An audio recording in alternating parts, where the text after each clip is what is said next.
কাজ করতে করতে হতাশায় টেবিলের উপর মাথাটা নামিয়ে রাখে ক্রন্দসী। যদিও জানতো এমনটাই হবে। এমনটাই হয় প্রতিবার। তবু এবার আশায় আশায় বুক বেঁধেছিল। কতদিন আর একাকী সংসারের জোয়াল টানতে ইচ্ছে হয়। একটা পাশে থাকার মানুষ, একটা কথা শোনার মানুষ যদি তার জীবনে আসতো, দুনিয়ার কারোর কি কিছু ক্ষতি হতো তাতে? বরঞ্চ সে নিজে বাঁচার জন্য অক্সিজেন পেত খানিক। আরে ম্যাডাম, শরীর খারাপ লাগছে নাকি? সেই তখন থেকে লক্ষ্য করছি ডেস্কে মাথা রেখে শুয়ে আছেন শুভঙ্কর শাসমল, রন্দসীর কলিগ, স্বভাবে গায়ে পড়া। ডিপার্টমেন্টের মেয়েদের সঙ্গে যেচে যেচে কথা বলাই জীবনের মোক্ষ বলে মনে করে। একই রকম দেতো হাসি হেসে বলল, এভাবে মন খারাপ করে একলাটি বসে না থেকে চলুন না দুজনে মিলে ক্যাফেটেরিয়ায় গিয়ে একটু কফি খেয়ে আসি। এক্সপ্রেসো আমার মুখে রোচে না বটে, কিন্তু ক্যাপুচিনোটা ওরা মন্দ বানায় না। কি যেন মনে হলো আজ। ডেস্ক থেকে মাথাটা তরাত করে তুলে রন্দসী বলল, আপনি প্রত্যেকবারই অনুরোধ করেন, কিন্তু কাজের চাপে কোনোদিনই আর যাওয়া হয় না। চলুন দেখি, এক কাপ কফি খেয়ে আসি। আর কিছু হোক না হোক, নিদেন পক্ষে মাথা ধরা তো ছাড়বে। প্রথমে বোধহয় শুভঙ্কর কথাগুলো বিশ্বাস করতে পারল না। সত্যি কি রাজি হলো ক্রন্দসী?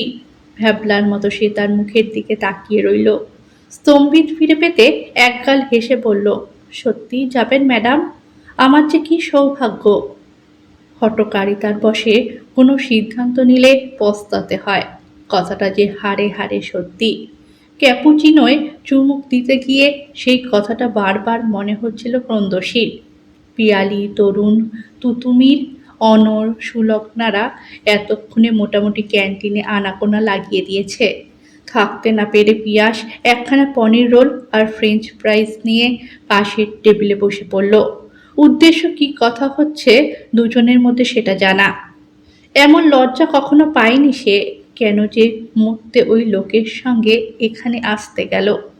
আসলে দিনের পর দিন মানসিকভাবে বিধ্বস্ত হতে হতে আর যেন নিজের প্রতি কোনো কন্ট্রোলই নেই। সুন্দরী, আকর্ষণীয়া, তবু এক অজ্ঞাত কারণে সম্বন্ধগুলো পরিণতি পায় না।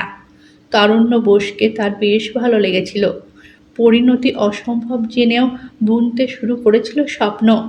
আর সবটাই কেমন হঠাৎ করে শেষ হয়ে গেল। প্রতি রাতে একাকী বিছানায় শুয়ে শুয়ে ভাবে সে, একটা মানুষ, অন্ততপক্ষে তার বয়সী একটা মানুষ যদি পাশে থাকতো, যদি তার কথা বুঝতো, ভালোবাসতো, হয়তো সব কিছুই বদলে যেতে পারত। কিন্তু সে যে আর হবার নয়। ম্যাডাম, আপনাকে সবসময় উদাসীন দেখি। কেন? আপনাকে দেখে তো অসুখী বলে মনে হয় না। অসুবিধা না থাকলে আমায় বলতে পারেন। দেতো শুভঙ্কর আবারও কফিতে একটা সিপ দিয়ে এক ঝুড়ি দাঁত বের করেছে। ভেতরে ভেতরে অসম্ভব রাগ হচ্ছে তার, কিন্তু এখানে সে রাগ প্রকাশ করা সম্ভব নয়। অফিসের একটা প্রোটোকল আছে। তার চাইতেও বড় সমস্যা, কোনোভাবে রাগ দেখিয়ে ফেললে সহকর্মীরা সুযোগ পেয়ে যাবে। অবিবেচনার কাজ করে ফেলেছে একবার বলে বারবার এই রকম ভুল সে করবে না। চায় না সে এই নিয়ে অফিসে কোনো রকম আলোচনা হোক। কোনো মানুষ এতখানি গায়ে পড়া কিভাবে হতে পারে বুঝতে পারে না সে। কফির কাপটা টেবিলে রেখে হাসল সে। আপনি কি সব মেয়েদের ক্ষেত্রেই এমন ডিটেলসে স্টাডি করেন, নাকি আমার জন্য আজ স্পেশাল এফোর্ট দিচ্ছেন? কথার মধ্যে লুকানো ভুলটা স্পষ্ট বুঝতে পারে শুভঙ্কর, কিন্তু স্বভাবে নির্লজ্জ যারা, তারা কোনো কালেই বা ওসবের তোয়াক্কা করেছে?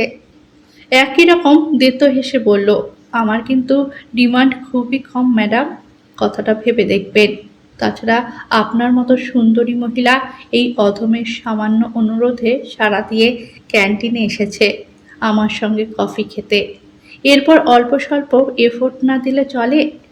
ফ্লার্টিংয়ে নিঘাত পিএইচডি করেছে। মনে মনে ভাবে ক্রন্দসী। কাপের তলানি কফিটুকু দ্রুত শেষ করে বলে, বস একটা জরুরি কাজ দিয়েছিল সকালবেলা, একেবারে ভুলে মেরে দিয়েছি। যাই তাড়াতাড়ি ল্যাপটপে বসি, না হলে আবার এক্সট্রা টাইম কাজ করে হলেও। হতভম্ব শুভঙ্করকে বসিয়ে রেখে দ্রুত পায়ে নিজের টেবিলের দিকে রওনা দেয় সে। বাসের জানালার ধারে সিটটা পেয়ে একটু যেন ভালো লাগলো তার। ঠান্ডা হাওয়ায় জুড়িয়ে যাচ্ছে শরীর, কিন্তু মন, তার গতিবিধি যে বড়ই বিচিত্র। আজকাল আর ক্রন্দশীর বাড়ি ফিরতে ইচ্ছে হয় না। বাড়ি ফিরতে না ফিরতেই চেনা নাটক করতে হবে। মাকে হাসি মুখে বোঝাতে হবে যে সময় হলেই উপযুক্ত পাত্র পাওয়া যাবে, যাতে তিনি একটুও ভেঙে না পড়েন। ভালো পাত্র পাওয়া যথেষ্ট সময় সাপেক্ষ। অন্য সময় মা যথাযথ আচরণ করলেও পাত্রপক্ষ দেখতে এলেই মায়ের আচরণে অস্বাভাবিকতা দেখা দেয়। আসলে তিনিও এতদিনে বুঝে গেছেন, মেয়ে বাড়িতে থাকলে চিন্তা মিটবে, যত্ন আত্মীয় হবে, কিন্তু বিয়ে হলে চলে যাবে ক্রন্দশী অন্য বাড়িতে। অবহেলা বাড়বে, একা একা থাকতে হবে এই নিঝুমপুরে। মাঝে মধ্যে মনে হয় তার পড়াশোনায় ডুবে না থেকে সময় মতো যদি একটা প্রেম করত, হয়তো জীবনে শীত শেষে বসন্ত আগমন ধ্বনি শোনা যেত।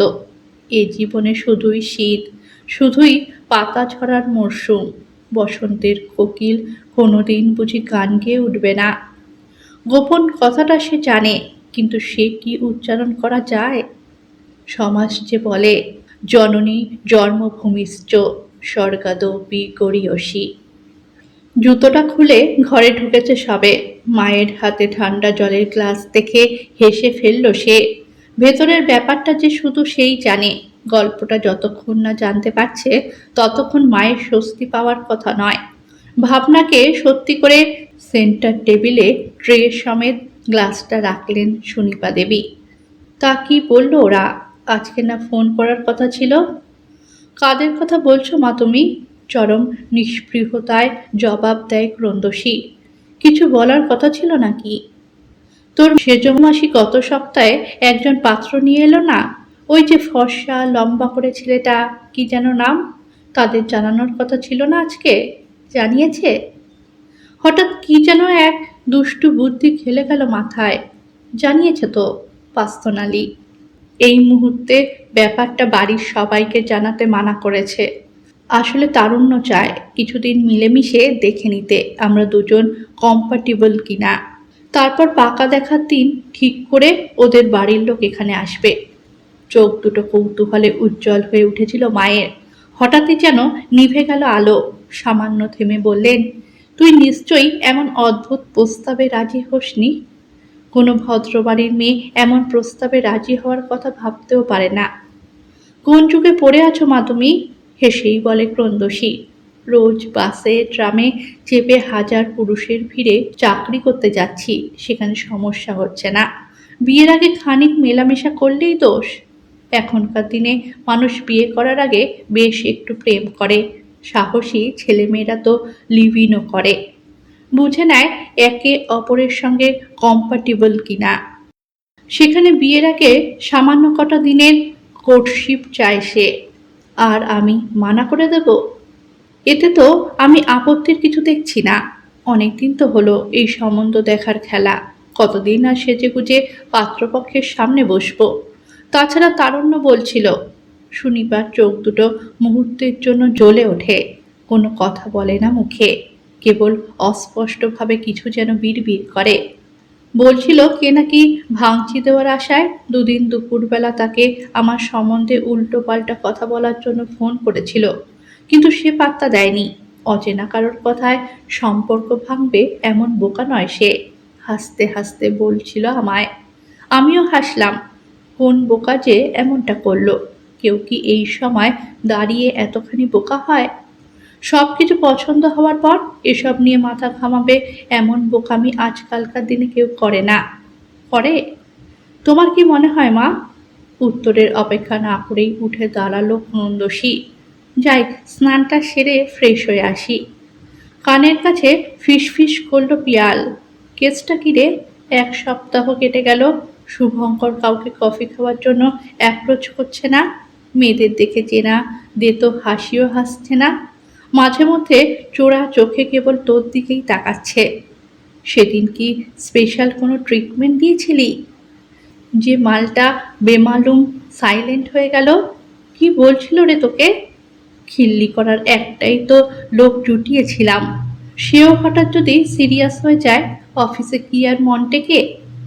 তেমন কিছুই না। বিরক্তিতে কাঁধ ঝাঁকালো ক্রন্দশী, কিন্তু মনের মধ্যে কৌতূহল খাই দেয়। হঠাৎ হলো কি শুভঙ্করের? মাঝে মধ্যেই মেয়ে কলিগদের যে কফি খেতে যাওয়ার প্রস্তাব দিত, সে একেবারে সাইলেন্ট। অঙ্কের উত্তর মিলে গেলে অসুবিধা হয় না, কিন্তু না মিললে মনের ভেতর অস্বস্তিরা বাড়তে থাকে। মনে হয় বারবার চেনা হিসেব মিলছে না কেন। বাস স্টপে দাঁড়িয়েছিল ফিরবে বলে, হঠাৎই হাসি মুখে শুভঙ্কর তার পাশে এসে দাঁড়ায়। আধ ঘন্টা সময় দেওয়া যায় আমায় এখন? ঈষৎ বিব্রত মুখে বলে ক্রন্দশী। বাড়ি ফিরতে হবে যে, এমনিতেই অনেকটা দেরি হয়ে গেছে। আসলে আপনার আগে অনেককেই অনুরোধ করেছি, কিন্তু কেউ তো কখনো আমায় একটু সময় দেয়নি। আসলে আমি যে মানুষ হিসেবে খুব সাদামাটা, কিন্তু আপনি তো তেমন নন। মানুষকে মানুষ হিসেবে সম্মান দেন। সবাই হাসবে জেনেও আমার সঙ্গে আপনি এক টেবিলে বসেছেন, কফি খেয়েছেন, গল্পও করেছেন। সেজন্য আপনাকে অনেক ধন্যবাদ। হয়তো সাহস পেয়েই আজকের বেয়ারা অনুরোধটা করে বসলাম। আজও কি কফি খাবেন? হাসল শুভঙ্কর। আপনার যা পছন্দ হয়। এক প্লেট চিকেন চাউমিন আর খোলা ফ্লোট অর্ডার দিয়ে ক্রন্দশী হাসি মুখে তাকালো শুভঙ্করের দিকে। আপনি হয়তো ভাববেন এখন কেন সবাইকে ওভাবে অনুরোধ করি। আসলে কি জানেন তো ম্যাডাম, যখন মানুষ ভেতরে ভেতরে একা হয়ে যায়, তখন সে কারোর না কারোর সঙ্গ খোঁজে। বাইরে থেকে দেখলে পরিবারের লোকজন তো আমার সঙ্গে থাকে, কিন্তু ভেতরে ভেতরে কি ভীষণ একলা আমি, কেউ বোঝে না। অবাক গলায় বলে ক্রন্দশী। বলছেন পরিবারের সঙ্গে থাকেন, অথচ একলা? ভাই বোন মা বাবার আমার রোজগারের অর্থ প্রয়োজন, কিন্তু আমাকে নয়। মাইনের টাকাটুকু পেলেই তারা খুশি। তাই অফিস থেকে ফিরেই হোক কিংবা ছুটির দিন একলা কাটিয়ে দিতে হয়। কখনো কখনো পাড়ার ক্লাবে গিয়ে বসি, কিন্তু ছোট থেকে পড়াশোনায় ডুবে থাকতুম, বন্ধু বান্ধবও ছিল না তেমন। তাই ক্লাবেও অধিকাংশ সময় একা বসে থাকি। কেউ ক্যারাম খেলে, কেউ ডাম্বেল ভাজে, পাশে থাকে না কেউ সঙ্গ দেওয়ার জন্য। তাই বুভুক্ষুর মতো সঙ্গ খুঁজে ফিরি। কালকে তো অফিস ছুটি, কি করছেন? অজান্তেই ক্রন্দশীর মুখ থেকে কথাটা বেরিয়ে আসে। যাবেন আমার সঙ্গে শহর চিনতে? এই শহরটাকে হাতের তালুর মতো চিনি, আপনাকেও চিনিয়ে দেব। এত রাত হলো ফিরতে? আজ থেকেই কি তোদের কম্প্যাটিবিলিটি টেস্ট খেলা শুরু হলো নাকি? তীব্র কণ্ঠে বলে ওঠেন সুনিপা দেবী। চেনা শহরটা যে এতখানি অচেনা ছিল এতদিন ধরে শুভঙ্করের সঙ্গে হঠাৎ করে বেরিয়ে না পড়লে জানতেই পারত না ক্রন্দশী। বড় ভালো লাগছিল তার। চেনা জগৎ থেকে দূরে গিয়ে পুরনো নিজেকে যেন আবারও খুঁজে পাচ্ছিল নতুনভাবে। কলেজ জীবনে টই টই করে ঘুরে বেড়াতো বন্ধুদের সঙ্গে। সেই সোনালি অতীতে ফিরে গিয়েছিল খানিকক্ষণের জন্য। তখন বাবা বেঁচে ছিল, দায়িত্বের চাপ পড়েনি কাঁধে। প্রজাপতির ডানায় ভর করে উড়ে বেড়ানো যেত যত্রতত্র। ছোলে ভাটুরে সিঙাড়া খাওয়ার পর আবার যখন সে চপ আর চা খেতে চাইল, অবাক হয়ে তাকালো শুভঙ্কর। এর ওপর আবার দুধ চা? আপনার অম্বলের ভয় নেই বুঝি? অনেক দিন বাদে একটা মাত্র দিন নিজের মতো বাঁচতে চাইছি, তাতেও আপনি টুকবেন? কি সমস্যা বলুন তো মশাই? চলুন চলুন, আয়েশ করে দুটো চপ একটা বেগুনি সাটিয়ে গরম চায়ে চুমুক দিয়ে বলল, এভাবে পাশে থাকতে পারবেন সারা জীবন? নিমেষে যেন তোতলা হয়ে গেল শুভঙ্কর। আমাকে বলছেন? আর কাউকে তো দেখছি না এখানে, তাই আপনাকেই। রাজি থাকলে বলুন। ইচ্ছে হলেই টই টই করে ঘোরা, রাস্তার ধারের ফুড স্টল থেকে মোমো ম্যাগি আইসক্রিম খাওয়া, হঠাৎ বৃষ্টি এলে চুপচুপে হয়ে ভেজা, স্তব্ধ বিকেলে এক টুকরো আমির সন্ধান। ভেবে বলবেন কিন্তু। তারপর হার্ট কিডনি জখম হলে কটা দিন তো বাঁচব। এত হিসেব করে বেঁচে কি লাভ বলতে পারেন? তবে একটা শর্ত আছে। শর্ত? হঠাৎ যেন আকাশে উঠতে উঠতে বাস্তবের মাটিতে আছড়ে পড়ে সে। শর্তটা কি? বিয়ের আগে বাড়িতে কোনো কিছু জানানো চলবে না। তা সত্ত্বেও কিন্তু উড়ো ফোন কল আসতে পারে। উড়ো ফোন কল আমার কাছে? কেন? শুভঙ্কর যেন বিস্ময়ের চরম সীমায় পৌঁছে গেছে।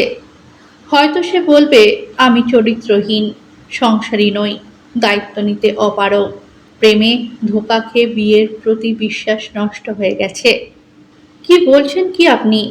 আজ 7 বছর হয়ে গেল আপনাকে দেখছি, কখনো কারোর দিকে চোখ তুলে তাকাতে দেখলাম না। আর আপনি কিনা চরিত্রহীন? এমন অপবাদ দেওয়ার সাহস কার? ধরে নিন সে আমার আত্মার আত্মীয়, কিন্তু তাকে ছাড়া অন্য কেউ আমার জীবনে আসুক সে চায় না, কোনোভাবেই না। এত কিছুর পরেও কি আপনি আমার সঙ্গে সম্পর্কে জড়াতে রাজি হবেন? তাই বারবার জিজ্ঞেস করছি, ভালো করে ভেবে বলুন। আমার কিন্তু কোনো তাড়া নেই, আর আপনাকে কোনো রকম জোরও করছি না। আসলে আজকের দিনটা বড় ভালো লাগছে, বড় অন্যরকম। মনে হচ্ছে কতদিন বাদে প্রাণ খুলে হাসলাম। দরজাটা খুলে চমকে গেলেন সুনিপা দেবী। মেয়ের মাথা ভর্তি সিঁদুর, গলায় গোলাপের মালা, হাতে শাখা পলা। চমকে উঠে বলেন, তুই তুই বিয়ে করেছিস? তবে যে তোর সেজো মাসি বলল ওরা নাকি আগে ভাগেই এই সম্বন্ধটা বাতিল করে দিয়েছে। তারুণ্য বোসের নাকি অন্য কোথাও বিয়ে ঠিক হয়ে গেছে।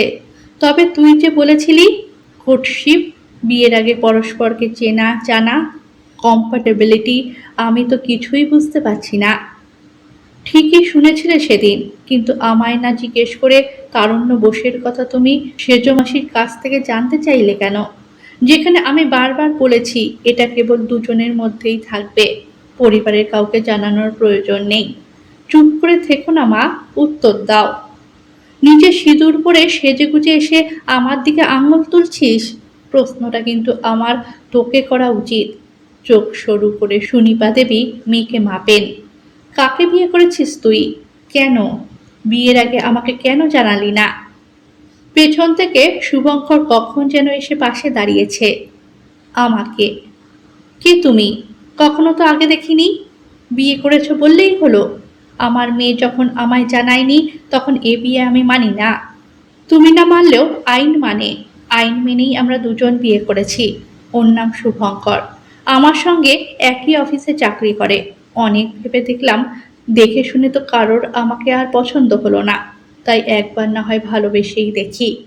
হাসল ক্রন্দসী। তোমার সঙ্গে দেখা করতে এলাম। আজ রাতটুকু থাকবো কেবল, কাল সকালেই চলে যাব নিজেদের ঠিকানায়। চলো তোমাকে আমার ঘর দেখিয়ে দিই। মাকে কোনো রকম পাত্তা না দিয়ে শুভঙ্করকে নিয়ে ভেতরে চলে যায় ক্রন্দসী। মানসিক উত্তেজনায় ঘুমিয়ে গেছে শুভঙ্কর। রাতের বেলা ফুড অ্যাপ থেকে অর্ডার করা বিরিয়ানি নেওয়ার পর দরজা বন্ধ করতেই মায়ের মুখোমুখি পড়ে গেল ক্রন্দসী। আমায় ফেলে চলে যাবি তুই? একবারও ভাবলি না মায়ের কথা? এতদিন ধরে তোকে যে কোলে পিঠে করে মানুষ করলাম, তার এই প্রতিদান। এখন আমার বয়স হয়েছে, অথর্ব হব হয়তো কিছুদিনের মধ্যে। আর তুই কি না আমায় ছেড়ে? এত স্বার্থপর মেয়ের জন্ম দিয়েছি আমি। যতদূর জানি তুমি তো আমার বিয়েই দিতে চেয়েছিলে। তার জন্যই তো ছুটির দিনগুলোয় এই দেখাশোনার আয়োজন। নাকি সবটাই আসলে লোক দেখানো ছিল? আমার বিয়েটাই কোনোদিন তুমি দিতে চাওনি। এবার নিজেই ভেবে দেখো তো মা, স্বার্থপর আসলে কে? পিছন ফিরে নিজের ঘরে চলে যায় ক্রন্দসী। বাকরুদ্ধ হয়ে দাঁড়িয়ে থাকেন সুনিপা দেবী। এত বছর বাদে কোন বাকের মুখে জীবন এনে দাঁড় করালো তাকে? আর কি কখনো মেয়ের চোখে চোখ রেখে তাকাতে পারবেন? বলতে পারবেন নিছক স্বার্থপরতা নয়, একাকিত্বের ভয় তাকে এভাবে ভাবতে বাধ্য করেছিল।